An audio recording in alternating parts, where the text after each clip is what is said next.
Today I'm going to show you how to add on the AMI wireless wall switch to the new Rollixo controller. First, remove the screw from the bottom and then take off the front cover.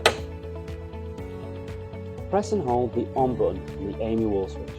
The green indicator light will flash to show this is happening. Then press the program button on the Rollixo until the indicator light illuminates.